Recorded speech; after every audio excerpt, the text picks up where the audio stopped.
Good evening friends. आज हम इस वीडियो में डिस्कस करेंगे प्लांट ब्रीडिंग के इंट्रोडक्शन के बारे में। हम जानेंगे प्लांट ब्रीडिंग क्या है, प्लांट ब्रीडिंग के कौन कौन से ऑब्जेक्टिव्स होते हैं और प्लांट ब्रीडिंग का कृषि में क्या भूमिका रही है। और बाद में हम डिस्कस करेंगे कि प्लांट ब्रीडिंग के फ्यूचर प्रोस्पेक्ट्स क्या है। सबसे पहले हम जानते हैं व्हाट इज प्लांट ब्रीडिंग, यानी प्लांट ब्रीडिंग क्या है। पादप प्रजनन विज्ञान की वह शाखा है जिसमें पौधों की आनुवंशिक संरचना में परिवर्तन करके मानव के लिए पौधों को अधिक उपयोगी बनाया जाता है, जिसे हम पादप प्रजनन कहते हैं। पादप प्रजनन को हम दूसरे शब्दों में कहें तो पादप प्रजनन वह कला व विज्ञान है जिसमें पौधों की आनुवंशिक संरचना में परिवर्तन एवं सुधार करके उन पौधों को मानव कल्याण के लिए उपयोगी बनाया जाता है, उसे हम प्लांट ब्रीडिंग कहते हैं, पादप प्रजनन कहते हैं। पादप प्रजनन यानी प्लांट ब्रीडिंग की हम इंग्लिश में डेफिनेशन देखें तो इंग्लिश में कहेंगे plant breeding is an art as well as science of changing and improving the genetic makeup of crop plants in relation to their economic use. ये एनोमस नाम के साइंटिस्ट थे, ये डेफिनेशन उन्होंने दी थी। एक रिले नाम के साइंटिस्ट थे जिन्होंने 1978 में प्लांट ब्रीडिंग को डिफाइन किया था। Plant breeding is the technology to develop high yielding variety of different crop, यानी विभिन्न फसलों की अधिक उपज देने वाली प्रजातियों का विकास करने की प्रौद्योगिकी टेक्नोलॉजी को हम प्लांट ब्रीडिंग कहते हैं। ये रिले ने 1978 में डिफाइन प्लांट ब्रीडिंग को किया था। प्लांट ब्रीडिंग को 1979 में सिमोंस नाम के साइंटिस्ट ने डिफाइन किया था। Plant breeding is the current phase of crop evolution. Simple भाषा में हम प्लांट ब्रीडिंग की परिभाषा की बात करें तो प्लांट ब्रीडिंग यानी पादप प्रजनन विज्ञान की वह शाखा है जिसमें अधिक उपज देने वाली प्रजातियों का विकास करना। अब वो विकास कैसे करें, या तो पौधों की जीनोटाइप को चेंज करें या पौधे की जीनोटाइप में कोई भी इंप्रूवमेंट करें, उसको हम प्लांट ब्रीडिंग यानी पादप प्रजनन कहते हैं। सबसे पहले विश्व में जोसेफ कॉलेरियूटर ने ब्रीडिंग पे काम किया था, इसलिए father of plant breeding in world यानी विश्व में पादप प्रजनन के जनक जोसेफ कॉलेरियूटर को जाना जाता है। भारत में हम बात करें तो डॉक्टर बीपी पाल को पादप प्रजनन का पिता कहा जाता है, क्योंकि पादप प्रजनन में डॉक्टर बीपी पाल ने सबसे पहले बहुत ज्यादा काम किया था। अब हम बात करते हैं नेचर ऑफ प्लांट ब्रीडिंग, यानी प्लांट ब्रीडिंग की प्रकृति क्या है। जैसा कि आपने डेफिनेशन में देखा कि plant breeding is an art as well as science, यानी पादप प्रजनन एक कला है और कला के साथ साथ विज्ञान। कला कैसे है कि पौधों का वर्णन करके उनका मूल्यांकन जब हम करते हैं या संकरण करने की जो स्किल होती है उसको हम आर्ट कहते हैं।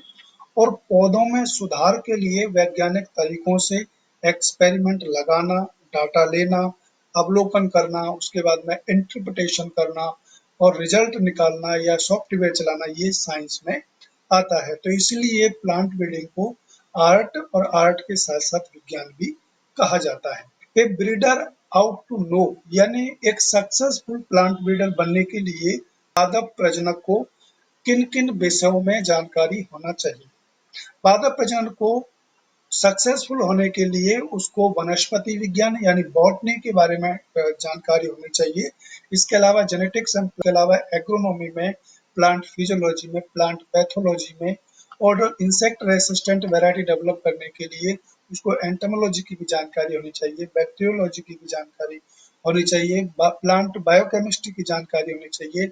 और जब हम किसी चीज का एनालिसिस करते हैं तो उसके लिए स्टैटिक्स की भी जानकारी प्लांट ब्रीडर को होनी चाहिए। और जब हम नॉन ट्रेडिशनल की बात करते हैं या ट्रांसजेनिक अप्रोच की बात करें तो उसको प्लांट बायोटेक्नोलॉजी की भी जानकारी चाहिए। इसके अलावा पादप प्रजनक को कंप्यूटर्स के बारे में भी जानकारी होनी चाहिए, क्योंकि आजकल आप देख रहे हैं कि किसी भी क्षेत्र में चले जाएं आप, साइंस के किसी भी क्षेत्र में विदाउट कंप्यूटर आप कुछ कर नहीं सकते। तो एक सक्सेसफुल प्लांट ब्रीडर को कंप्यूटर की भी जानकारी होनी चाहिए। प्लांट ब्रीडर कौन होता है? जो व्यक्ति प्लांट ब्रीडिंग सब्जेक्ट से पीएचडी करता है उसको हम प्लांट ब्रीडर कहते हैं। अब हम बात करते हैं ऑब्जेक्टिव्स ऑफ प्लांट ब्रीडिंग। पादप प्रजनन के विभिन्न उद्देश्य हैं यानी ऑब्जेक्टिव्स हैं, लेकिन इसका मुख्य उद्देश्य किसी भी फसल में अधिक उपज लेने वाली तथा उन्नतशील प्रजातियों का विकास करना होता है। सबसे पहला ब्रीडिंग जो ऑब्जेक्ट है, मेन और चीफ ऑब्जेक्ट हम कह सकते हैं, वो है to develop high yielding variety. अधिक उपज प्राप्त करने के लिए ऐसे जीनोटाइप्स का विकास करते हैं जिसमें उपयुक्त प्रकाश संश्लेषण के साथ अत्यधिक हार्वेस्ट इंडेक्स प्राप्त हो, जैसे धान्य फसलों में सेमी ड्वार्फ वैरायटीज एंड ज्वार, मक्का, धान, कपास आदि में हाइब्रिड वैरायटीज का विकास करना। यानी कि प्लांट ब्रीडिंग का जो मेन ऑब्जेक्ट है वो है to develop high yielding variety. पौधों की जीनोटाइप में सुधार या इम्प्रूवमेंट करके हमें हाई यील्डिंग वैरायटी डेवलप करनी होती है। तो to develop high yielding variety ये ब्रीडिंग का मेन ऑब्जेक्ट है। इसके अलावा इम्प्रूवमेंट ऑफ क्वालिटी, जब किसी फसलों की गुणवत्ता अच्छी होगी तो बाजार में उसकी मांग भी अच्छी होगी। जिन फसलों में उत्पादन का लक्ष्य हासिल हो चुका है उनमें गुणवत्ता में सुधार करना पादप प्रजनक का मुख्य उद्देश्य होता है।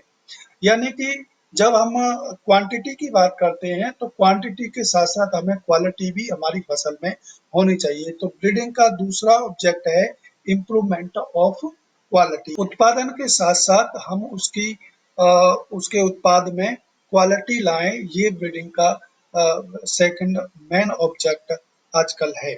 अलग अलग फसलों के गुणवत्ता मानक भिन्न भिन्न होते हैं, जैसे कि चावल में लंबाई में वृद्धि एवं सुगंध का डेवलप करना, गेहूं में चपाती बनाने की गुणवत्ता डेवलप करना, जौ में माल्टिंग क्वालिटी डेवलप करना। इसके अलावा टमाटर में देर से पकने की गुणवत्ता को डेवलप करना। इसके अलावा विभिन्न फसलों में अलग अलग ऑब्जेक्टिव्स क्वालिटी के होते हैं।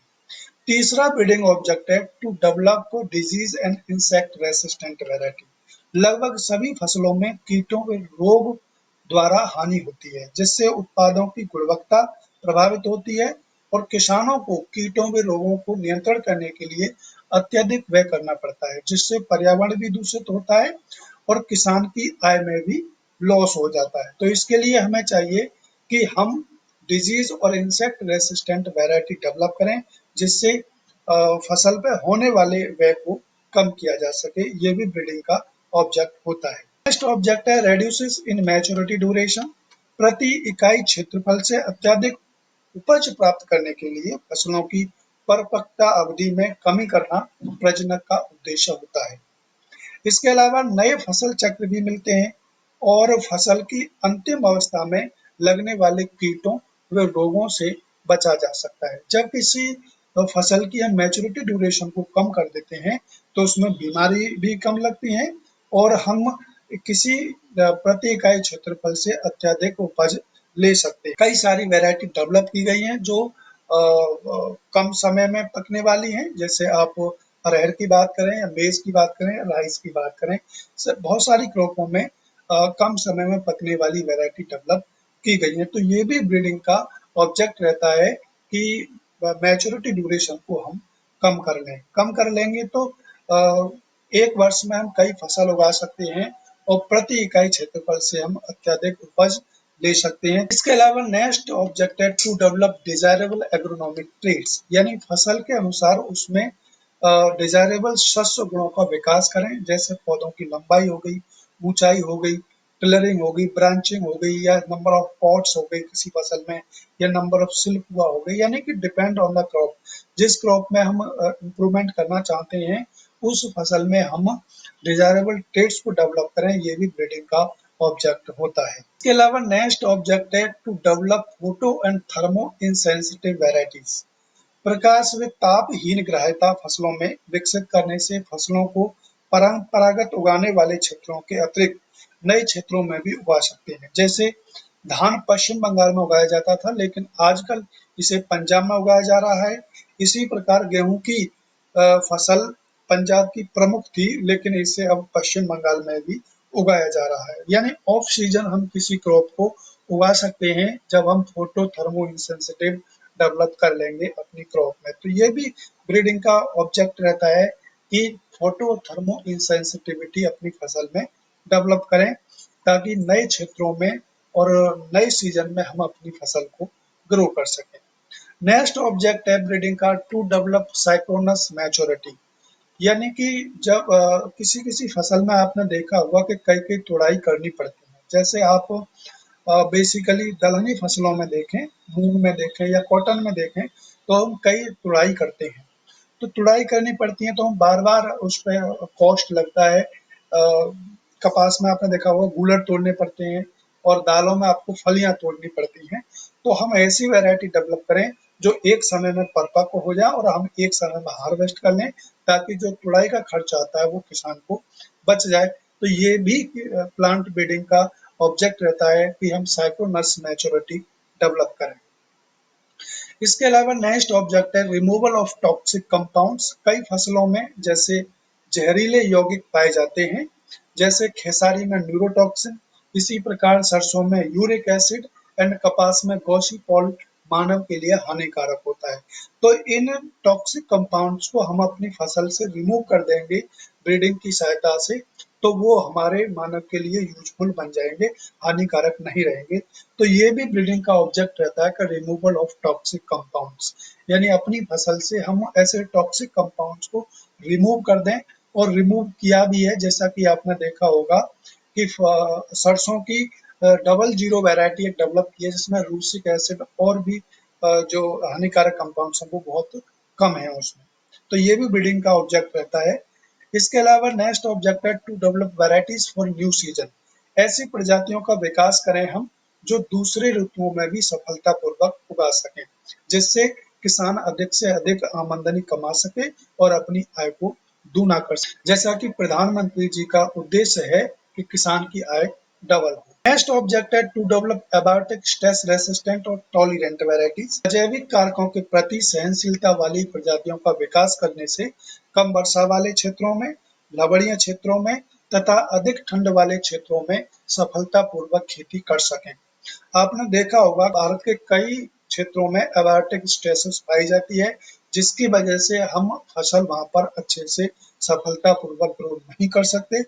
इसलिए पादप प्रजनक का ये उद्देश्य रहता है कि हम ऐसी वैरायटी डेवलप करें जो abiotic stress resistant. Abiotic stress में आता है कि ज्यादा पानी हो, वाटर लॉगिंग हो, ठंड ज्यादा हो, लवणीय क्षेत्र हो, एल्कलाइन हो, सैलाइन हो। तो इस प्रकार से जो क्षेत्र जहाँ पर होते हैं, जो बायोटिक स्ट्रेस से युक्त होते हैं, वहां पर भी हम खेती सफलतापूर्वक कर सकें। उसके लिए ब्रीडिंग का ऑब्जेक्ट रहता है कि हम abiotic stress resistant variety develop करें। तो ये भी ब्रीडिंग का मेन ऑब्जेक्ट है। नेक्स्ट ऑब्जेक्ट है टू डेवलप डोरमेंसी। कुछ फसलों में आपने देखा होगा डोरमेंसी ना होने के कारण यदि परिपक्व अवस्था में वर्षा हो जाती है तो बीजों में अंकुरण हो जाता है। जैसे आप मूंग में देखें या गेहूं जौ में देखें, कभी कभी गेहूं में आपने देखा होगा कि गेहूं जब पक जाता है तो बारिश हो जाती है तो गेहूं बाली में ही जर्मिनेट हो जाता है। तो क्यों जर्मिनेट हो जाता है? क्योंकि उसमें डोरमेंसी नहीं है। यदि डोरमेंसी होती तो वो व्हीट जर्मिनेट नहीं होगा। तो ब्रीडिंग का ऑब्जेक्ट है कि टू डेवलप डोरमेंसी, यानी फसलों में हम डोरमेंसी पैदा करें ताकि बारिश होने से हमारे किसान को कोई भी बारिश से हानि ना हो, फसल का पूरा उत्पादन मिल सके। नेक्स्ट ब्रीडिंग का ऑब्जेक्ट रहता है to develop determinate growth type. कुछ फसलों की प्रजातियों में आप देखें अनियंत्रित वृद्धि होती है, जिससे ये फसलें गिर जाती हैं। वे फसल के पक जाने के बाद भी पुष्पन होता रहता है। जैसे अरहर में आप देखें, कपास में, मूंग और इसके अलावा तिल में आप देखेंगे तो डिटर्मिनेट ग्रोथ टाइप की कई वैरायटी है। जैसे RT346 आप देख लो, उसके बाद में VRI1 देख लो, या इसके अलावा आप PV तिल 2 देख लो। इनमें इंडिटरमिनेट ग्रोथ टाइप होती है, यानी ये पकने के बाद भी इसमें पुष्पन होता रहता है। उससे किसान को बहुत ज्यादा हानि होती है क्योंकि किसान एक समय फसल को नहीं काट सकता। तो इसलिए पादप प्रजनन का ये उद्देश्य है कि हम डिटर्मिनेट ग्रोथ टाइप डेवलप करें, जिससे हम एक समय में फसल को काट सकें और अधिक से अधिक लाभ कमा सकें। नेक्स्ट ऑब्जेक्ट रहता है to develop non shattering characters, यानी आपने कुछ फसलों में देखा होगा कि सेटरिंग की समस्या रहती है। ये सेटरिंग होता क्या है कि जब दलहनी फसलों में जनरली ये होता है, इसके अलावा तिल में भी आपको देखने को मिल जाएगा। तिल में जब कैप्सूल जब पक जाते हैं, इसके कैप्सूल फटने लगते हैं पकने के बाद में, यानी ऊपर अभी पुष्पन हो रहा है और नीचे तिल के जो कैप्सूल होते हैं वो फट जाते हैं। फटने के बाद में तिल का सीड गिर जाता है। इसी प्रकार से आप मूंग में देखें तो मूंग की फलियां चटक जाती हैं और सीड नीचे गिर जाता है। तो इससे भी किसानों को बहुत ज्यादा नुकसान उठाना पड़ता है। तो हम नॉन सैटरिंग करैक्टर डेवलप करें अपनी फसल में, ताकि किसान को कोई भी हानि ना हो। ये भी ब्रीडिंग का ऑब्जेक्ट होता है। लास्ट ऑब्जेक्ट है टू डेवलप ट्रांसजेनिक वैरायटीज। जब हम असंबंधित जीनों को ट्रेडिशनल ब्रीडिंग की सहायता से स्थानांतरित यानी ट्रांसफर नहीं कर पाते हैं, तो वहां पर मॉलिक्यूलर ब्रीडिंग का सहयोग लेकर असंबंधित जीनों को स्थानांतरित करके नई किस्में डेवलप करते हैं। दूसरी फैमिली के पौधे से भी या जीवों से भी हम जो है अपनी फसल में जीनों को ट्रांसफर कर सकते हैं और वैरायटी डेवलप कर सकते हैं। जैसा कि आप बीटी कॉटन देखें, वो बैक्टीरिया से जीन लिया गया है, जो बैसिलस थ्योरीजेनेसिस नाम का बैक्टीरिया था। उस बैक्टीरिया से जीन हमारे कॉटन में और ब्रिंजल में डाले गए, जिससे इंसेक्ट रेसिस्टेंट जो है एबिलिटी उसमें डेवलप की गई। ये थे प्लांट ब्रीडिंग के ऑब्जेक्टिव्स। अब बात करते हैं हम what is the role of plant breeding in agriculture, यानी कृषि में पादप प्रजनन की भूमिका क्या है, क्या रोल रहा है हमारा पादप प्रजनन का कृषि में। पादप प्रजनन यानी प्लांट ब्रीडिंग की कृषि में अहम भूमिका है और रही है, क्योंकि 1950 से 1960 के दशक में आप भारत का खाद्यान्न उत्पादन देखें तो करीब 50 मिलियन टन था, जो कि आज हमारे खाद्यान्न उत्पादन 300 से अधिक मिलियन टन से भी अधिक है।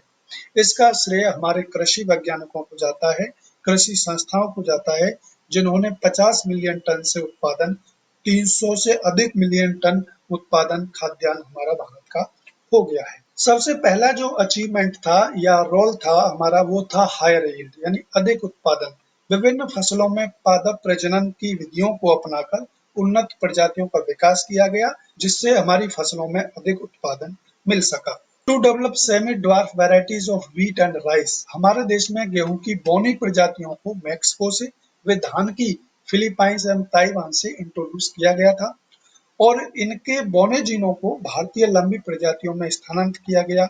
आप अपने पूर्वजों से बात करेंगे तो गेहूं की और धान की बहुत लंबी लंबी वैरायटी होया करती थी, लेकिन आज आप देखेंगे कि 2.5 से 3 फुट की वैरायटी आपको देखने को मिल जाएंगी। ये वैरायटी जो विदेशों से इंट्रोड्यूस की गई थी, जैसे कि 10 वैरायटी है, उसमें से RST1 और RST2 तथा धान में DGO बू जीन को स्थानांतरित करके बौनी किस्म डेवलप की गई है, जिनसे हमारी उपज बड़ी है। आपको पूर्वजों से बात करेंगे अपने दादा दादी से, तो वो बताएंगे कि गेहूं की 5 से 6 फुट लंबाई की गेहूं हुआ करती थी और उनमें लॉजिंग हो जाया करती थी, तो कोई भी प्रोडक्शन इतना नहीं मिल पाता था। तो ये ब्रीडिंग के द्वारा सफल हुआ कि हम बौनी वैरायटी डेवलप कर पाए। नेक्स्ट अचीवमेंट है ब्रीडिंग का डेवलपमेंट ऑफ हाइब्रिड वैरायटीज। फसलों में उत्पादन बढ़ाने के लिए हाइब्रिड वैरायटियों का विकास किया गया, क्योंकि 25 से 30% अधिक उत्पादन हमारी हाइब्रिड वैरायटी जनरल वैरायटी से देती है। जैसे कि 1961 में मक्का की गंगा 101, गंगा सफेद 2, डेक्कन और हाई स्टार्च आदि वैरायटी डेवलप की गई। इसके बाद बाजरा व ज्वार में भी संकर किस्म विकसित की गई। ब्रीडिंग की भूमिका है कृषि में। इसके अलावा नोबलाइजेशन ऑफ शुगर कैन, यदि शुगर कैन में यील्ड इनहांस की बात करें तो SBI यानी sugar cane breeding institute Coimbatore में CA barber and TS baked Raman ने सैकरम बारबेरी का क्रॉस सैकरम ऑफिसिनेरम से कराया और गन्ना की कई अधिक उपज शर्करा एवं कीट रोग रोधी प्रजातियां विकसित की।